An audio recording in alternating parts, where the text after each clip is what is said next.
Good morning, everyone. Happy St. Patrick's Day. Pretty exciting. Yesterday was so remarkable for us. It was historic. It was inspiring to hear President Zelensky give his impassioned presentation.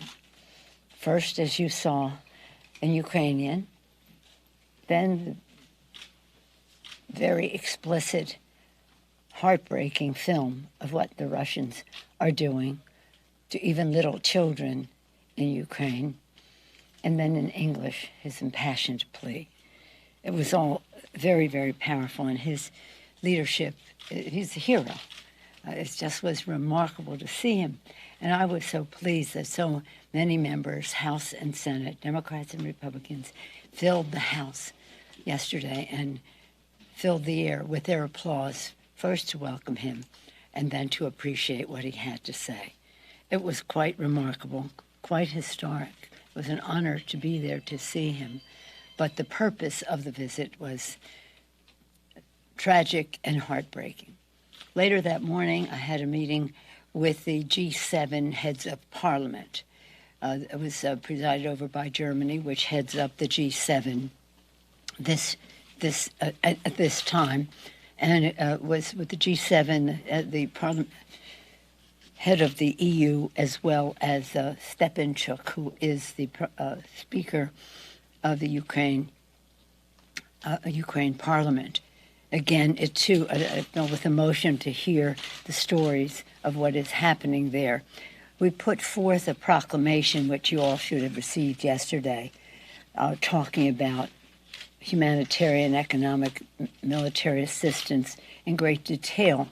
But it also says that we have to continue to isolate Russia and the global economy and society, as well as address the disinformation that Russia is putting out. Again, yesterday, 2 days ago, we went to the White House and the president signed the omnibus bill, and that was quite remarkable for us because here we've been talking about bills that are $1.7 trillion over 10 years.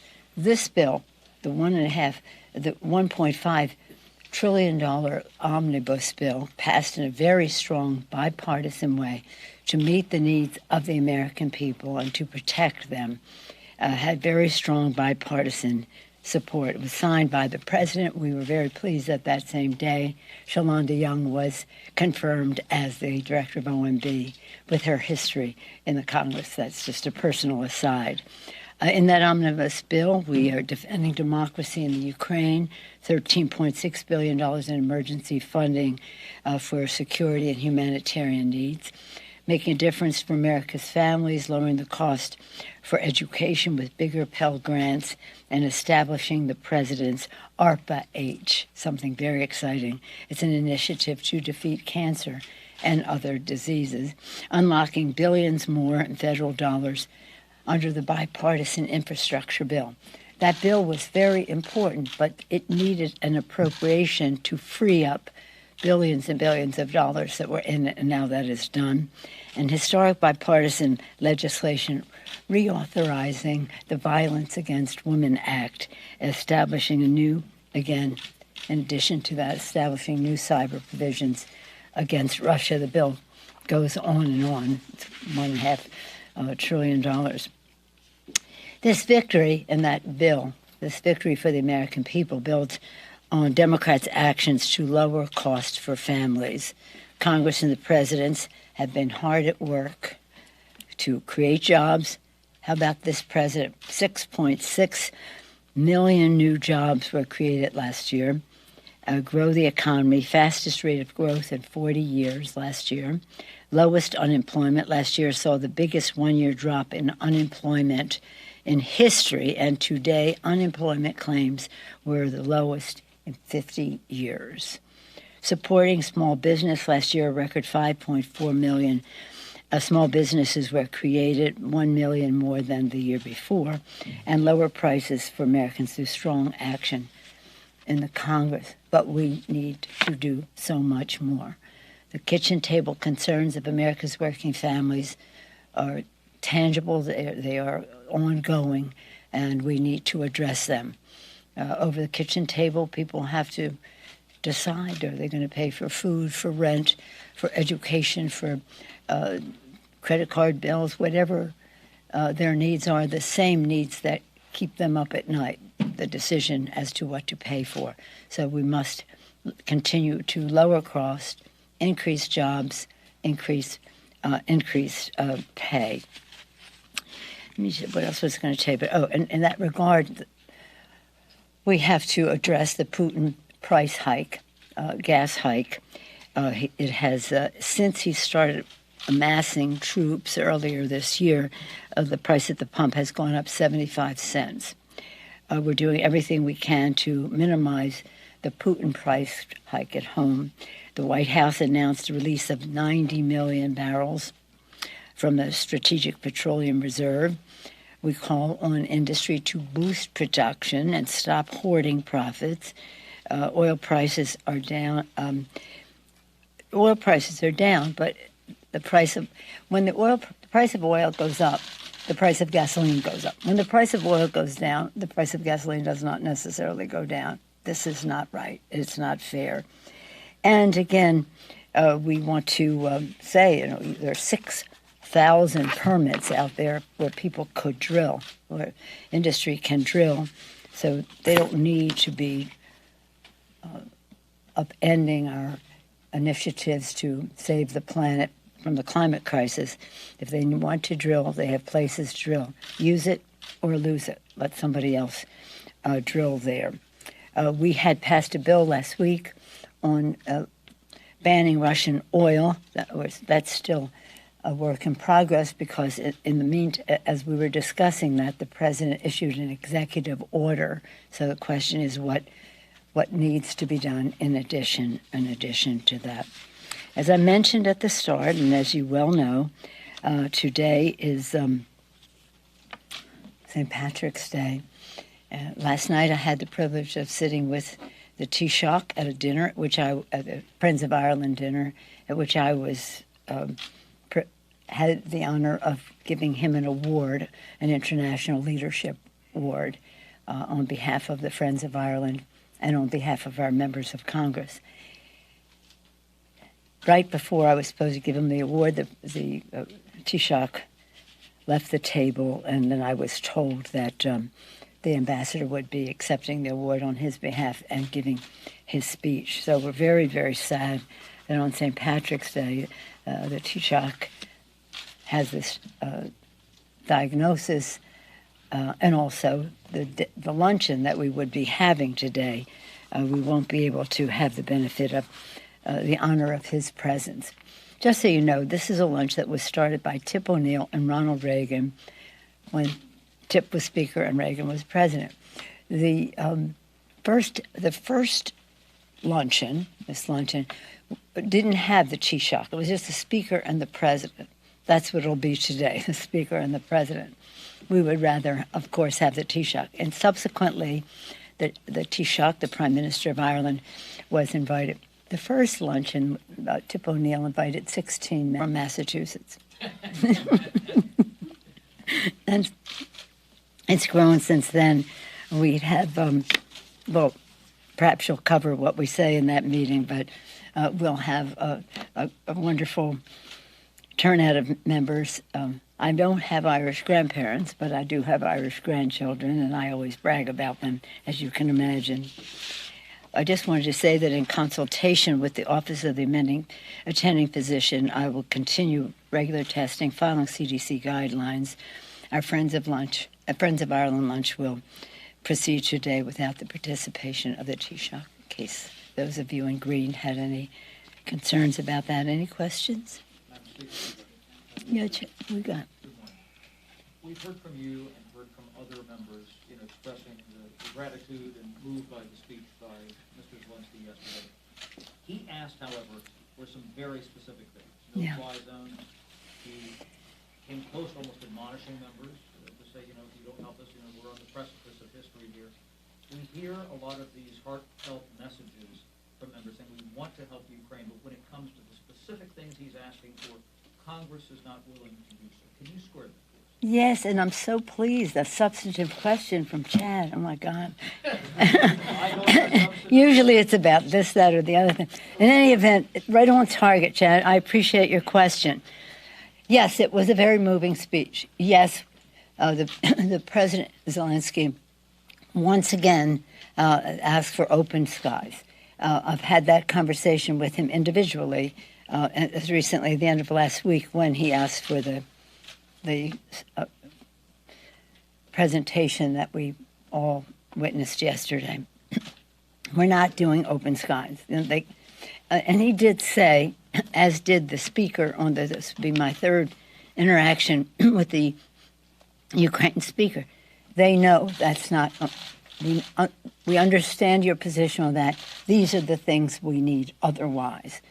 It just seems very clear that, let me back up for a second and just say, President Biden has done a masterful job in managing this situation in a way that is collaborative, not condescending or dictating, but collaborative. The unity of the G7, not only the G7, but the NATO alliance has been remarkable to behold. They are all unified with how we go forward. And how they are unified on how we go forward is that we are not going into Ukraine. It is not an Article 5 situation. We are, however, prepared to supply Ukraine with very sophisticated equipment, some of which was alluded to yesterday, and some of which the president already announced. Was it 11:30 yesterday? A couple hours after President Zelensky's presentation. The leadership of some of the committees of jurisdiction,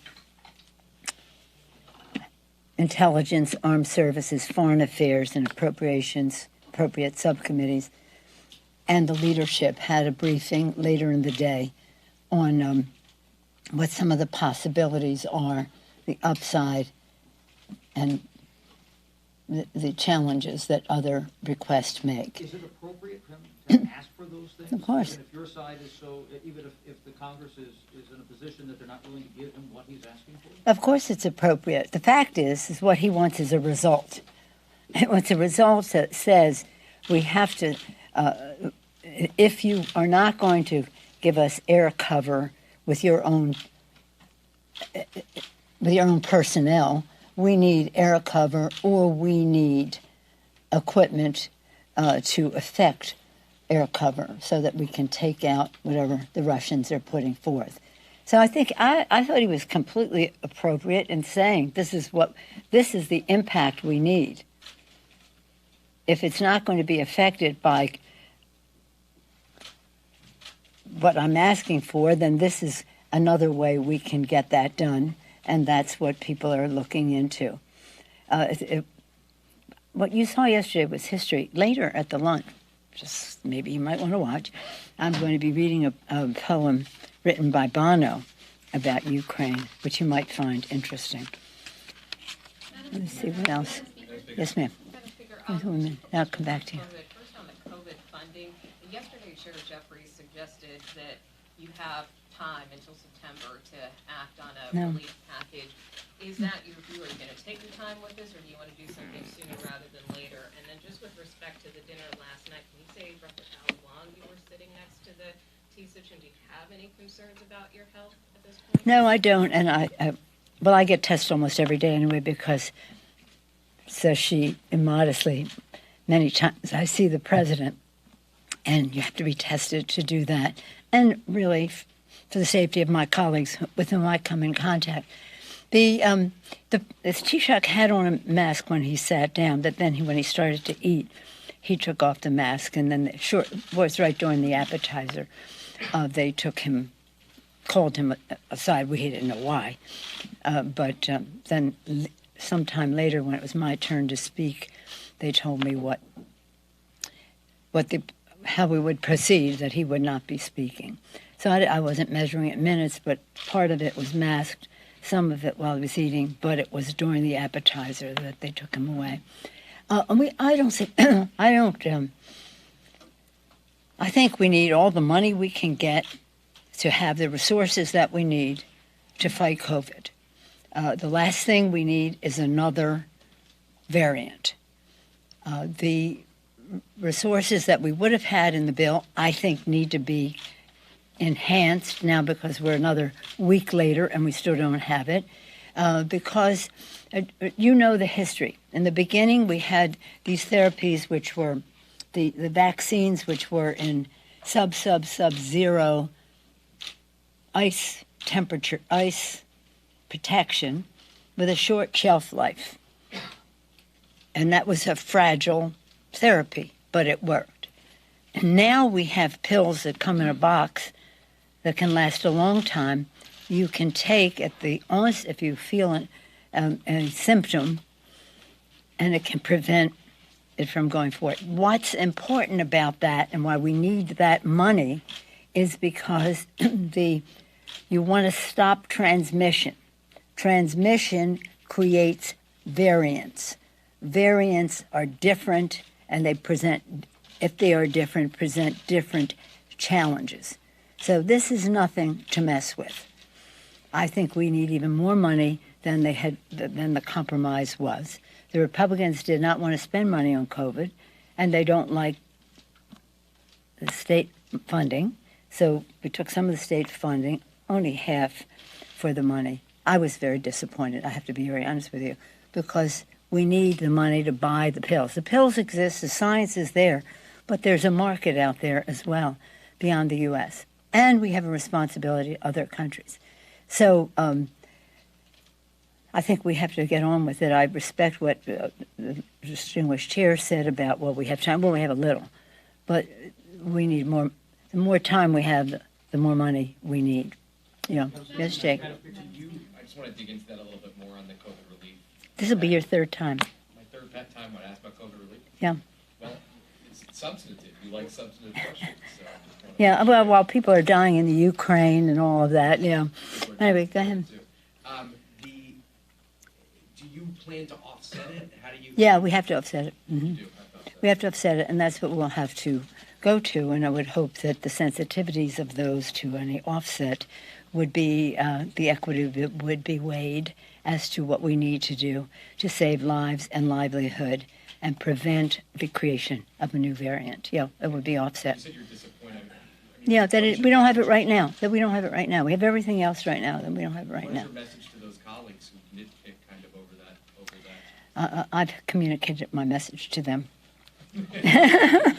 Yes, ma'am. You mentioned that you had hoped for more money in this COVID aid. Yes. The president originally requested $22.5 Yeah. billion. Have there been conversations with you and President Biden about the disappointment last week? No, we've been, frankly, our conversations have been about Ukraine since then. We're happy that he signed the bill. There's so much else in it that meets the needs of America's working families.